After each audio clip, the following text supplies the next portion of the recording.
आजकल पाँव ज़मीं पर नहीं पड़ते मेरे। काय ग? हे काय आता नवीन नाटक? नाटक नाही, सुख. Is it? सुखाचा परमोच्च बिंदू काय असतो ना ते मी अनुभवती आता. काय ग? मला सांग, सुख म्हणजे काय? काय रे युवी? पावटच काय तू? सांग ना, सुख म्हणजे काय? माझ्या मते सुख म्हणजे tension free life. Exactly, that's what I am talking about. म्हणजे आता ही युवीची गाडी अशी पडली, हा युवीचा बॉल. आता काय झालं सांग? तू युवी सारखी वागलीस. आवळट पसारा झाला ना. पण आता तो मला नाही आवरायचा. There is somebody else to take care of it. किती हायसं वाटतंय मला म्हणून सांगू. अक्षरशः एखादा देवदूत भेटल्यासारखं वाटतंय. थोडक्यात काय तर तुझं काम कमी झालं. काम नाही नुसतं, डोक्याचा ताप कमी झालाय माझ्या. मला इतका आनंद झालाय म्हणून सांगू Gaurav. Absolutely happy I am right now. खरंच? खरंच म्हणजे काय? तुझा मुलगा दिवसभर जो काही पसारा करून ठेवतो ना तो मला आवरायला लागायचा आणि दिवसभर राब राब राबायचे. पण आता नाही. हो मॅडम, त्या बाईंना गाण्याला जुंपल्यागत काम सांगू नका. जायची पडून आणि तू जाऊन पडायची दुःखाच्या महासागरात. सतत कशी रे माझी चेष्टाच करायचं सुचतं तुला? मला काय अक्कल नाही का? मी सगळी कामं कशाला तिला सांगेन? हे बघ, घरातल्या सगळ्या कामांमध्ये गृहलक्ष्मीचा सुद्धा हात असायला लागतो हे मला कळतं आणि त्यामुळे तेवढी कामं मी करत. वा वा वा, नेत्रा गौरांग मुधोळकर. सुख म्हणजे काय असतं ना ते मी अनुभवतो. पण तरीही त्या बाईला कामं सांगताना जरा जपून. मी नाही का करते आता एवढी सगळी कामं? एवढं काय सारखं? ग तुझी गोष्ट वेगळी आहे. ती बायको आहेस माझी. तू जाणार आहेस का पळून? तिच्या अंगावर जर जास्ती कामं पडली ना तर जायची. मी काळजी घेईन, पण आता हा जो निवांतपणा मिळालाय ना तो मस्त एन्जॉय करायचा. एन्जॉय करायचंय? हो, चल पत्ते खेळूया. चल रे, गंमत करत.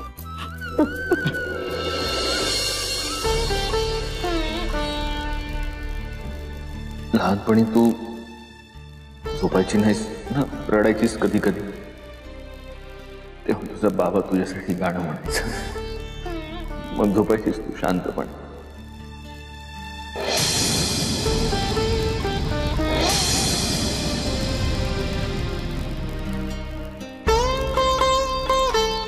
आर्या, आर्या, काय करतेस एकटीच? ए आर्या, अगं काय झालं, रडतेस? काय झालं बाळा? कोणी काही बोललं का तुला? अगं मग बाळा रडतेस कशासाठी? तुला तुला शाळेत कोणी काही बोललं का? हा, टीचर ओरडल्या का? का कोणी मस्करी केली तुझी? तू मला त्याचं नाव सांग, आपण दोघी मिळून त्याला धडा शिकवू. हा आर्या, काय होतंय बाळा? बर चल चल, मी तुला ना तुझ्या आवडीचा आईस्क्रीम घेऊन देते. हा नकोय. अगं हे बघ, इथे इथे माझ्याकडे बघ, बघू. मला सांग काय झालंय नेमकं? मला कळणार कसं तू मला सांगितलं नाहीस तर? हा इथे बघ. आर्या, अरे अगं आर्या,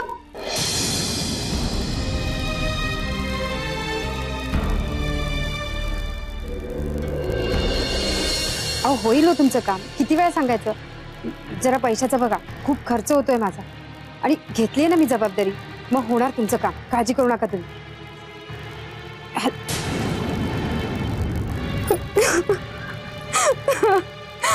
मी सांगितलं ना तुम्हाला, किती वेळा सांगायचं मी तुमचे पैसे देईन म्हणून. नाही बुडवणार मी तुमचे पैसे. कितीदा सांगायचं, किती त्रास देताय तुम्ही मला. Hello hello hello.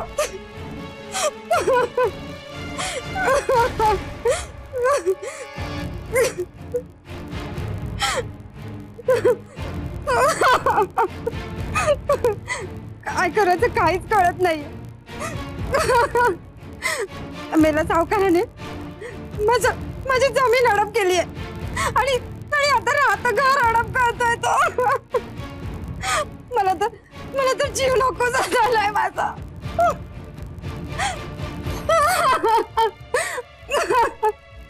तुम्ही तुमचा प्रॉब्लेम माझ्या बाबांना सांगा, ते करतील तुमची मदत. ते खूप स्ट्रॉंग आहेत. खरंच करतील माझी मदत ते?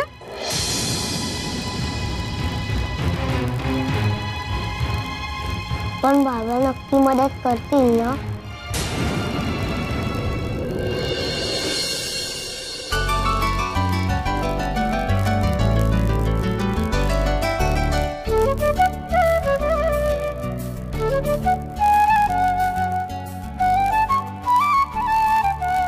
शुभ्रा,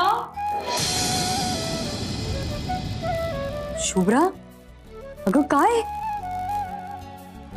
शुभ्रा, इथे काय करतेस तू? आत्ता 5 मिनिटांपूर्वी झोपवून आले होते मी तुला. हा, तेव्हा गाढ झोप लागली होती ना तुला? जाग आली अचानक. हो का? आणि काय लपवतेस काय मागे? नाही, काही नाही. शुभ्रा, बघू. शुभ्रा, हे काय?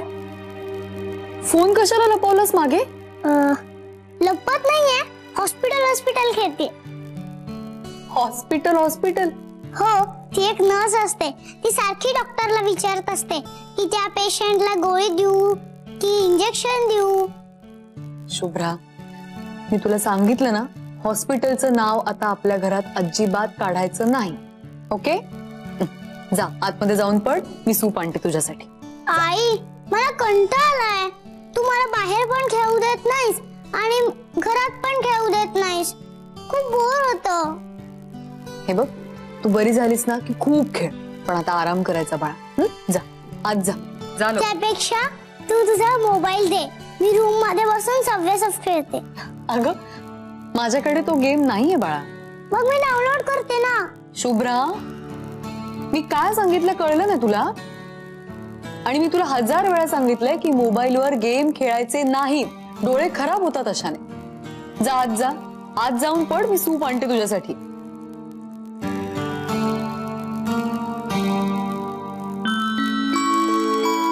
पण आई, शुभ्रा, आज जा.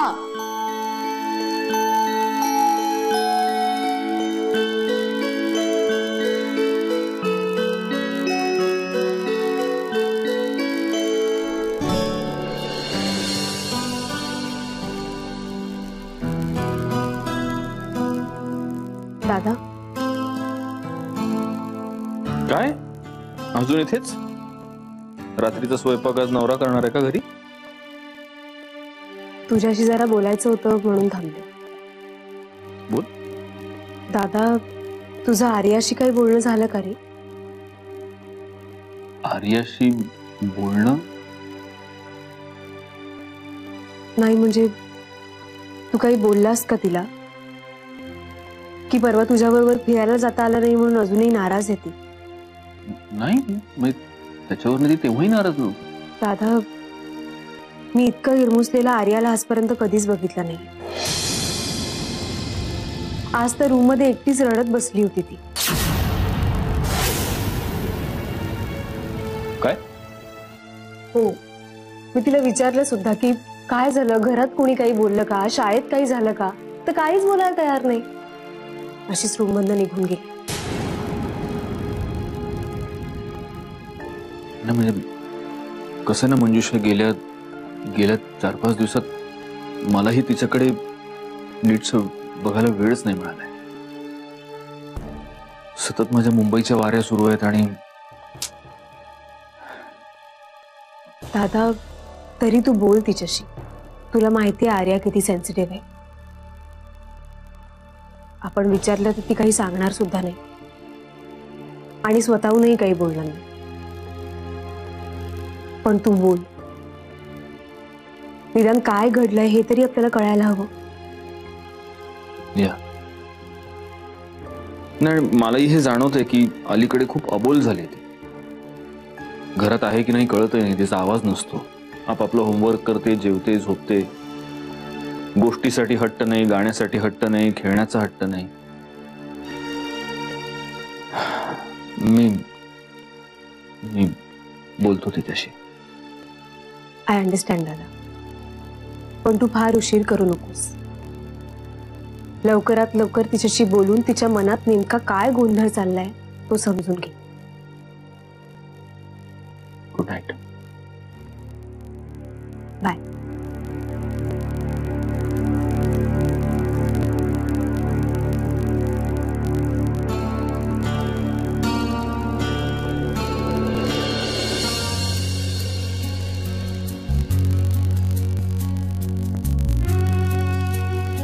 काकू, बरं झालं तू आलीस.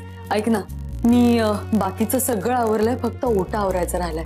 प्लीज प्लीज एवढं करशील. अगं शुभ्रा एकटीच आहे, तिच्याजवळ जाते मी जरा वेळ. आवडते मी सगळं. आणि तुलाही आरामाची गरज आहे, तूही आराम कर. कधीपासून उभी आहेस? हो. म्हणू हा, थोडं बोलायचं होतं. अगं बोल ना. सत्यजितरावांना भेटलीस, कसं वाटतंय? म्हणजे 7 वर्षांनी पहिल्यांदाच भेटलीस ना. मला असं विचारायचं होतं की त्यांना भेटल्यानंतर तुला काय वाटतंय, कसं वाटतंय?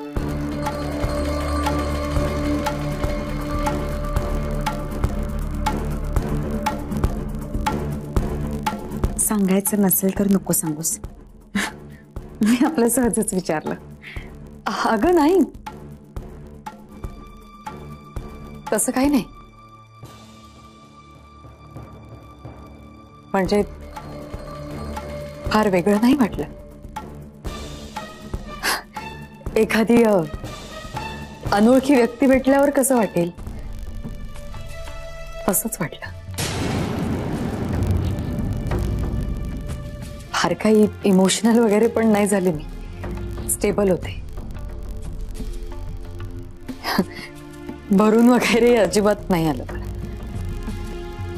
असं असेल तर आनंदच आहे, चांगली गोष्ट आहे. आता तू पुढे जायला मोकळी, काही वेगळा विचार करू शकतेस हो ना. मला एक कळत नाही, फिरून फिरून तुमची गाडी त्याच मुद्द्यावर काय येते? कारण तुझी गाडी पुढे सरकत नाहीये. गेले 7 वर्ष एकाच जागेवर उभी आहे तुझी गाडी. किती वर्ष एकटीनं सहन करणार आहेस हे सगळं? हे बघ, शुभ्राबद्दल म्हणत असशील तर तिला सांभाळायला मी समर्थ आहे. माझ्यासाठी शुभ्रा आणि तिचं फ्युचर या दोनच गोष्टी महत्वाच्या आहेत. आणि ही गोष्ट तुला सुद्धा खूप चांगली ठाऊक आहे काकू. तरी सुद्धा हे सगळे प्रश्न तुम्हाला. आयुष्य वाहत्या झऱ्यासारखं असतं. एकदा का जरा वाहायचा थांबला ना की त्याची दलदल कधी होते हे त्या झऱ्यालाही कळत नाही बाळा.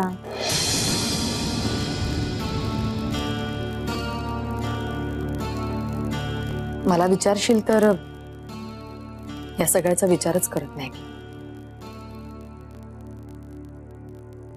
आणि सध्या तरी शुभ्राची रिकव्हरी एवढीच प्रायोरिटी आहे माझी.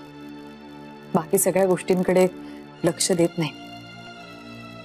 सॉरी, माझ्या बोलण्याचा तुला राग आला असेल पण. अगं नाही, तू उगाच गैरसमज करून घेऊ नकोस. मला काही वाटलं नाही. चल येते.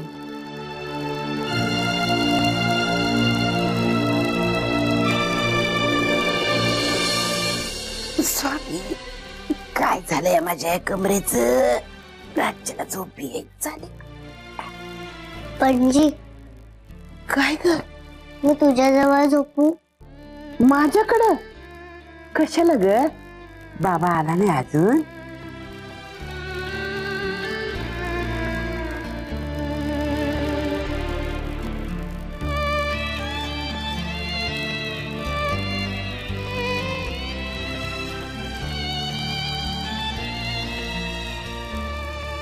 काय झालं? मला तुझ्याकडून गोष्ट ऐकायची आहे. माझ्याकडून? अगं तुझा बाबा फक्कड गोष्ट सांगाल बघ आल्यानंतर. पण मला तुझ्याकडूनच ऐकायची आहे. असं म्हणतीस? बर ठीक आहे. पण मी इथं जमिनीवर झोपते. का? अगं मला पहिल्यापासून सवय हाय. पलंगावर मला झोप येत नाही बघ. मग मी तुझ्यासोबत आज जमिनीवरच झोपते. अगं प्लीज नाही नको ना म्हणून. बर बाई. बर मला सांग, नीट झोप. कुणाची गोष्ट सांगू तुला? कुठली पण? कुठली पण? श्रावण बाळाची गोष्ट सांगू? हा सांग. एक ना श्रावण बाळ नावाचं पोरग होत. लई गुणी. आपल्या आई बाबांची लई सेवा करायचं ते. त्याचे आई बाब ना आंधळे होते. त्यांना काही बी दिसायचं नाही. पण ह्यो त्यांची समधी सेवा करायचा. त्यासनी खाऊ घालायचा, त्यासनी आंघोळ घालायचा, त्यांना जे जे काय लागायचं ते समद द्यायचा. नेत्रा, दादा काय हवंय का तुम्हाला? अगं आर्या दिसली का कुठे? कुठेच दिसत नाही. ती बेडरूम मध्ये नाही, हॉल मध्ये नाही. गेली कुठे? नाही हो, मला पण नाही माहिती कुठे. या मुलीचं हल्ली काय चालतं ना मला कळतच नाही. घुमीच नाही तरी ती हं? अबोल आहे ना. अरे आपली मी बघते, थांबा कुठे आहे ते बघते. अरे बरं झालं तुम्ही आलात. आर्या कुठे माहितीये का तुम्हाला? हो, ती आजींच्या बरोबर आहे. हो, आत्ताच मी खोलीत पाणी ठेवायला गेले होते ना, तेव्हा पाहिलं. या कोण? ह्या शैलाताई, आपल्याकडे कामासाठी नवीन बाई ठेवली ना त्याच. अच्छा अच्छा अच्छा. नमस्कार. कुठूनच्या तुम्ही? म्हणजे मूळ गाव कुठलं तुमचं? तशी मी मराठवाड्यातली, डोणगावची. औरंगाबाद जिल्ह्यातलं डोणगाव की नांदेड जिल्ह्यातलं डोणगाव? नांदेड कडचंच. अच्छा.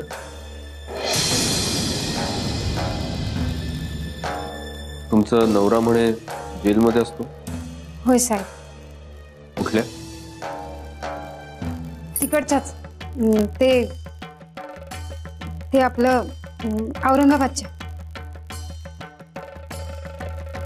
तुम्ही सुरुवातीपासून गावीच राहिलात का? होय. पण तुमची भाषा खूप शहरी वाटते हो. नाही म्हणजे त्याचं काय आहे ना साहेब, तशी 2-4 इयत्ता शिकली मी आणि 1-2 चांगल्या घरात कामं पण केली. त्यांच्याकडे बघून बघून शिकले व्यवस्थित. कोणाकडे काम केलं? तिकडचेच लोक होते, खूप चांगले लोक होते. हो, अगदी आपल्या घरातल्यासारखेच. माझ्या त्या नवऱ्याच्या प्रतापांपायी मला जास्त दिवस नाही टिकता आलं तिथे.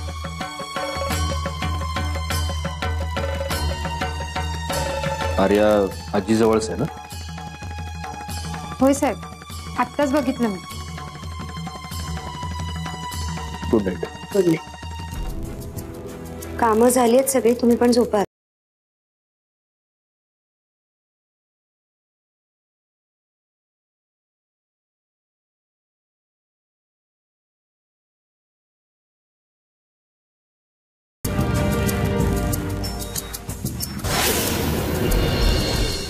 सात वर्षांनी पहिल्यांदाच भेटलीस ना? त्यांना भेटल्यानंतर तुला काय वाटतंय? कसं वाटतंय? 7 वर्षांनी त्यांना भेटल्यानंतर मला काय वाटलं हे मी कसं सांगू काकू? जेव्हा ते इतक्या वर्षांनी पहिल्यांदा माझ्या समोर आले तेव्हा काळजाचा ठोकाच चुकला माझा. गेल्या 7 वर्षांपासून मनात थैमान घालणारे सगळे प्रश्न त्यांचा हात धरून, त्यांची कॉलर धरून त्यांना विचारावेत असं वाटलं मला. असं वाटलं विचारावं की सांगा, असे का वागलात तुम्ही माझ्याशी? तुमच्या अशा वागण्याने सगळ्या स्वप्नांची, आयुष्याची राख रांगोळी झाली. होत्याचं नव्हतं झालं. तसे वागला नसता तर आज आपण सगळे एकत्र एकाच घरात सुखा समाधानानं एकमेकाच्या साथीने राहिलो असतो. पण आता त्या सगळ्याचा काय उपयोग? आज आयुष्याच्या एका वळणावर आपण एकमेकांना दिसलो म्हणून 7 वर्षांपूर्वी वेगळ्या झालेल्या आपल्या वाटा पुन्हा एकत्र येतील असा मानण्याचा खुळा विचार मी मनात सुद्धा आणणार नाही.